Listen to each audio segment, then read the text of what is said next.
This time on Poll Hub, we're taking a break from coronavirus to talk polls and politics. First, we're going deep into the exit polls of the Democratic primaries with Edison Research. They're the ones who do the exit polls, and they've spent some time digging through their data to find some really interesting things that may tell us what the fall election could look like. And we're going to revisit 2016, one last time, let's hope so, to shoot down the seemingly never-ending notion that the polls were wrong back then. This time it's a Newsweek reporter postulating this fiction, and we will try and understand why this fake news just won't go away. Am I a little fired up? Yeah, okay, so we are, so let's get to it. And hi everybody, welcome to Poll Hub. I'm Jay DeDapper, Director of Innovation here at the Marist Poll. And I am Lee Miringoff, Director of the Marist College Institute for Public Opinion. And I'm Barbara Carvalho, Director of the Marist Poll. Well, I've been tired of getting people saying, primary, what primary? I mean, I know we have very serious issues facing us, and polling has certainly taken a very different turn than we expected in the months of March and April, and certainly going forward. And the Democrats, surprisingly, already have a presumptive nominee, which certainly we didn't expect to have at this point in time. So kind of doing a back to the future, because this is actually a look back at the primaries and also how that's going to impact the upcoming November elections. We have a very special guest, Larry Rosen, who is president of Edison Research. Welcome, Larry. Hi, happy to be here. We're really thrilled to have you today. And actually, you're just fresh off of a webinar on this very topic, which is the exit polling that you guys were doing up until the stay-at-home rules in many of the states, and actually, if I recall, probably even going forward through that. But tell us a little bit about what Edison's research is in the whole exit poll process. Right, so we do in the case of the primaries, the entrance and exit polls for the NEP, the National Election Pool, which is primarily made up of ABC, NBC, CBS, and CNN. So those four television networks, even though they brand their exit polls to themselves, so according to the CNN exit poll, according to the ABC exit poll, et cetera, they hire one company to do the exit polls. And we've had this contract since the 2004 cycle, so for quite some time now. And actually, you guys are it now. You are the exit poll, the only exit poll that we have in the country. Right. We are the only people doing surveys of people leaving polling places, verified voters, and that's what we did all through the primary, and they've done in many elections now, going back quite some time. And go ahead. Yeah, I was just going to say, Larry, that I know that you had a good season because I didn't see any of the exit polls are wrong stories, and I didn't see any of the exit polls are right stories. So you only get coverage when people are concerned about early release and all those kinds of things that people think may happen, even if they don't. What did you find out from the Democratic electorate from the primaries? And then maybe what does it mean going forward? But certainly from the primaries itself, what caught your eye as we were going through the process? Right, so that's what I've been spending a lot of time looking at, which is obviously people on election night see the results from an individual state, and the networks report that, and it's in the newspapers thereafter. But what I decided to do was to group together everyone who voted. We did 23 different states worth of exit polls, and we're able to put all that data together, weight it to the appropriate size of each state and what percentage of the total that they make up, and look at the total Democratic primary electorate. So that's based on, we had 37,001 interviews actually. So a huge sample of people who voted in these primaries. Who's the one? That's what I want to know. Well, also, this would have been the primaries up until which state? They went through through March 17th. Okay. So what was the last state that you guys actually did an exit poll for? Well, so the last ones were the March 17th states, Arizona, Florida, and Illinois. Okay, so you didn't have to end up in Wisconsin, even though they held their primary despite the stay-at-home orders. Right. The combination of the race essentially being resolved with the dangers involved in having people engage in that sort of interaction. The networks determined, and we certainly supported this decision, that it just didn't make sense for Wisconsin. Absolutely, totally. So one of the big values of exit polls is to be able to look back. I think most people think of exit polls as this is what happens on election night, and it gives reporters something to talk about before the results come in. But the real value, I think, for pollsters is what we learn. What does this say? What did you learn about this primary process from looking back at these 37,001 exit polls participants that you talked to? Well, I think there's a big thing. I really tried to look at it in terms of what might it mean for November. There's tons of great analyses on why Biden won or why the losers lost. But so I tried to kind of point forward in what I was looking at. And I think there's a couple main things that jump out. The first one is just how oriented this Democratic primary electorate was around defeating Donald Trump. If there was anything that unites this electorate, it's their negative feelings towards Trump, their desire to find a candidate who can beat Trump or who they believe can beat Trump, and their anger towards Trump. So the single uniting factor is we've got to beat this guy. We've got to win in November. As you all know, through a variety of twists and turns, that process and that sort of guiding principle at the end led to Biden getting the nomination. You know, this is really interesting because you're actually talking to people who voted in these primary elections, and it includes both Democrats and, in some states, independents who just preferred to vote in that primary. Do you see any differences between strong people identifying as Democrats, strong Democrats, or those less so? Well, yeah, absolutely. And that's one of the things that I think will be a challenge among many challenges for Biden in the fall. I mean, Biden goes in with a lot of advantages because whoever has a D next to his or her name just starts with a lot of states in their pocket, and this fervor among the core to beat Trump in the fall. The things that are real challenges for Biden, one is just a general lack of enthusiasm for him. The people who say they're supporting him don't seem as committed or as fervent about it as, say, Trump supporters, not from exit polls, but from other polls that we can see. Biden did extremely well among people who identify as Democrats. He won them overwhelmingly. He did not win the independents. Bernie Sanders won independents. And I think that relates a bit to this sort of bent in the universe that you can see in the polling. We always think of it as sort of a left-right vector and it just being conservative to liberal. But there's this connection on one level between sort of the Bernie Sanders supporters, this anti-establishment aspect of the party, and what I call sort of this Joe Rogan element within, people who said, if not Bernie Sanders, then I will go to Trump. I don't want anyone associated with Washington, associated with the sort of establishment. But so that's going to be one of the challenges. Was there any indication from your questions in the exit polls that exists in any real number, that Joe Rogan is the leader of millions or tens of millions of people, or is that him and a couple of people who listen to his podcast? Just using him as an example. Yeah, no, obviously, I know. We didn't ask about Joe Rogan, but again, there was definitely a group in 2016 that supported Sanders in the primaries and then ended up voting for Trump.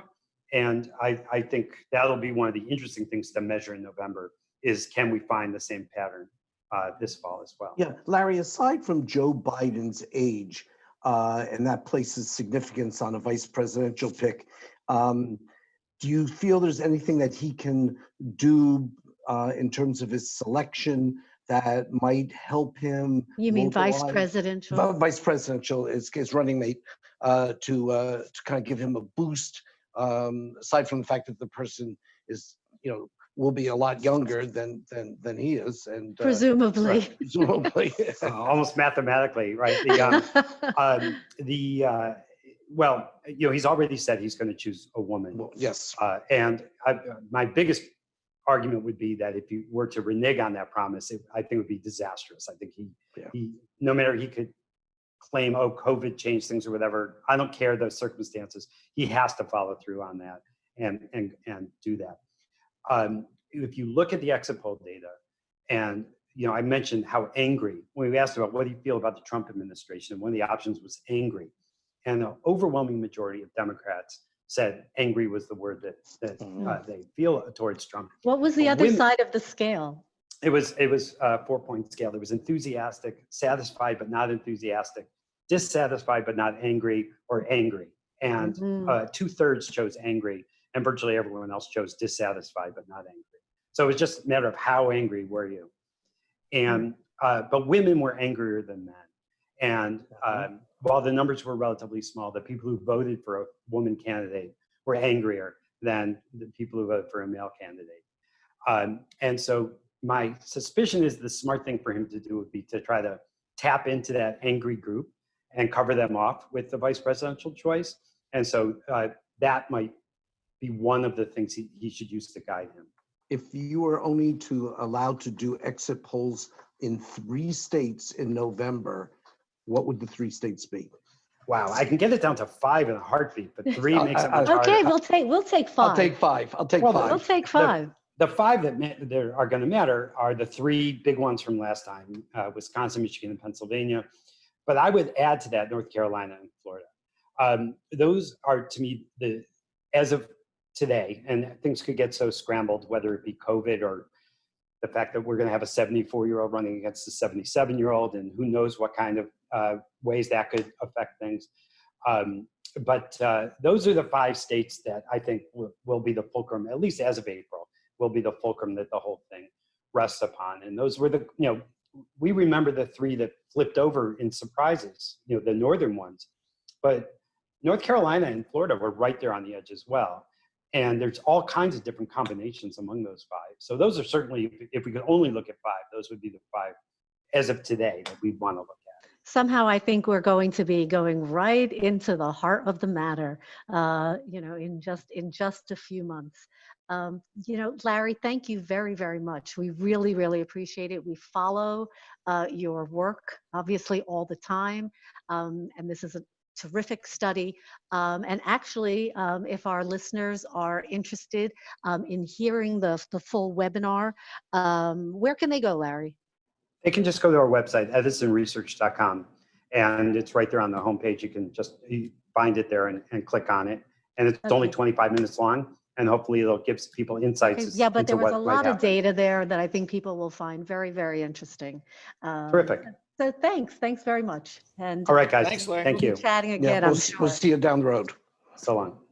So let's turn from 2020 and the election that's coming to the election past, 2016. And we have talked about this a lot on this show, and pollsters have talked about this a lot. The widespread perception that the polls got 2016 wrong. So before I say anything else, I just want to remind everybody that our poll and other quality polls, the last polls before the election, we had Hillary Clinton winning by 2 points. She won by 2 points in the popular vote. We do not elect presidents by the popular vote, though. We do it with the Electoral College.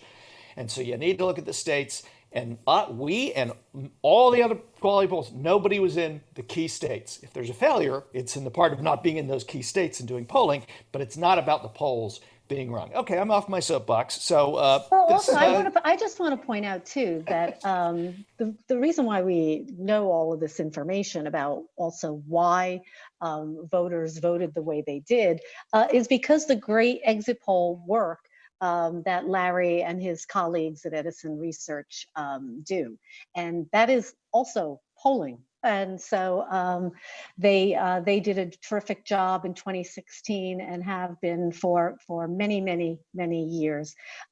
So there's a lot of good to be said for polling, although I'm not, I guess I'm a polling advocate just because of what I do. But I also like to think that I'm a science advocate. And so I think we were taking a look at another round of why the polls were wrong 4 years ago. And this is sparked by a Newsweek article. Sam Hill is the reporter, and basically the argument he says is he looks back at 2016. He says the polls were wrong, and so Lee, were the polls wrong? Well, in part, there was issues in 2016, which had less to do with the polls, I think, than the prognosticators who were taking polls, putting them through their special sauce and coming up with these, 88% chance that Hillary Clinton was going to win, 92% chance that Hillary Clinton's going to win. 538 did that. New York Times did it with Upshot. Huffington Post Post did it. Yeah. And what that did, the media and the public,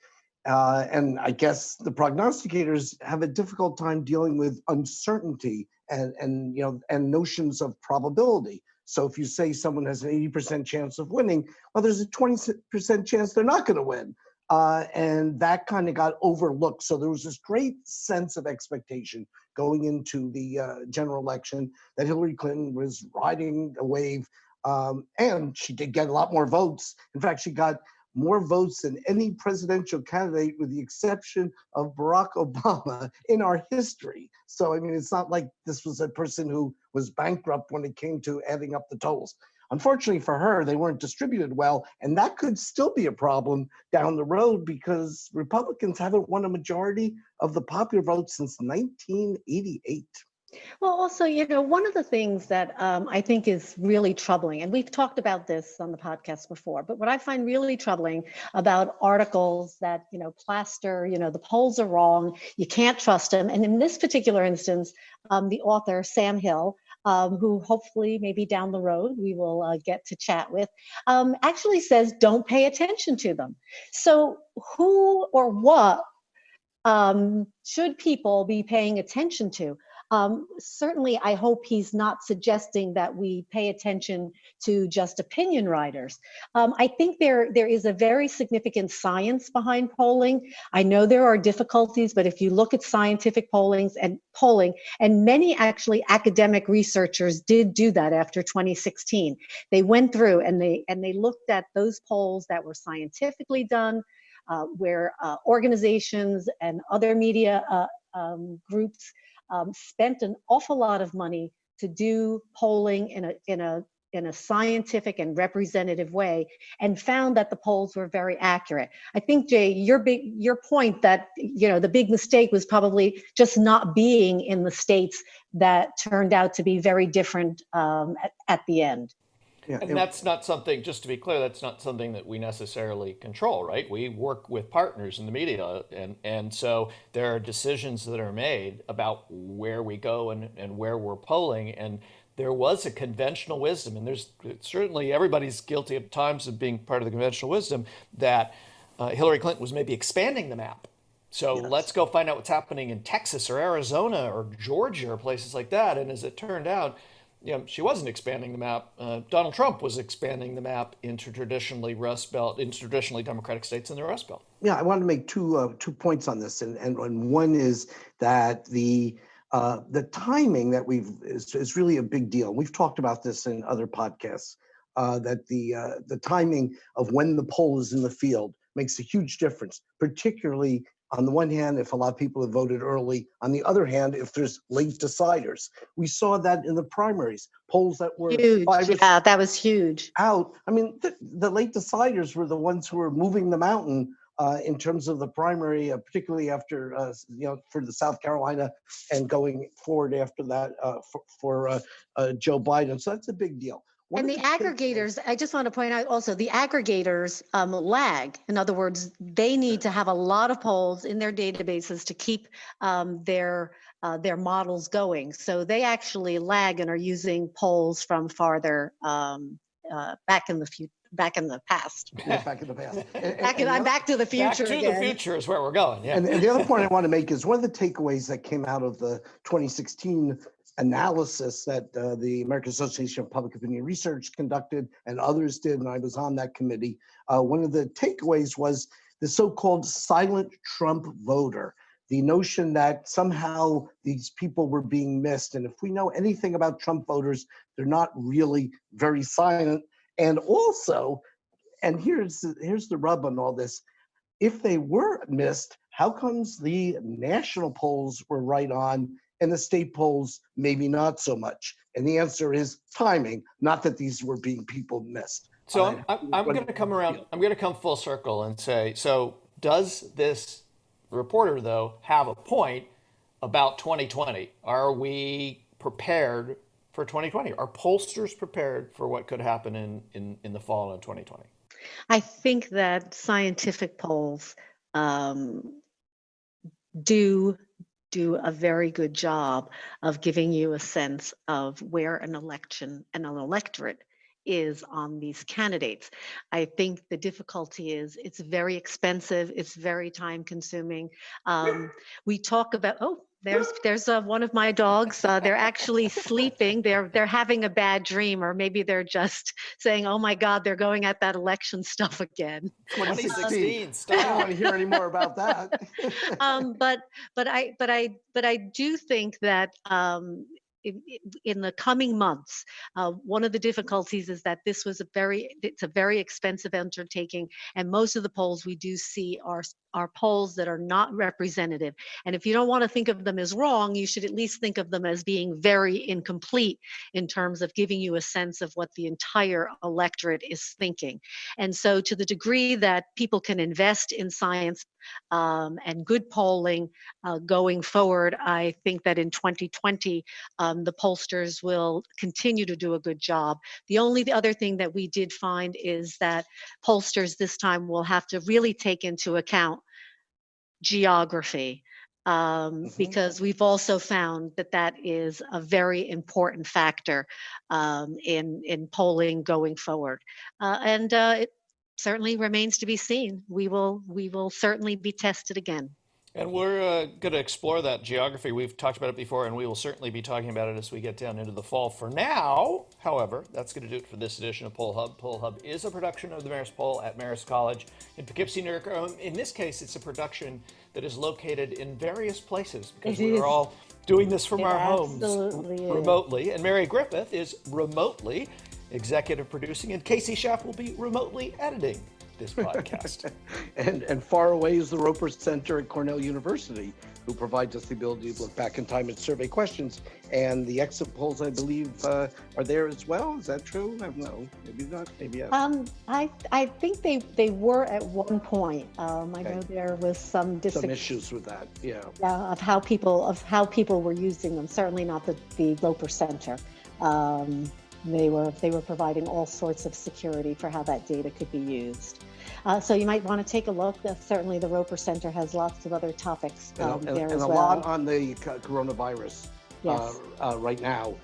There's a lot of stuff and very important numbers are being put together on all kinds of things. Front and center on their website. But if you do have questions or comments, please feel free to reach out to us on social media.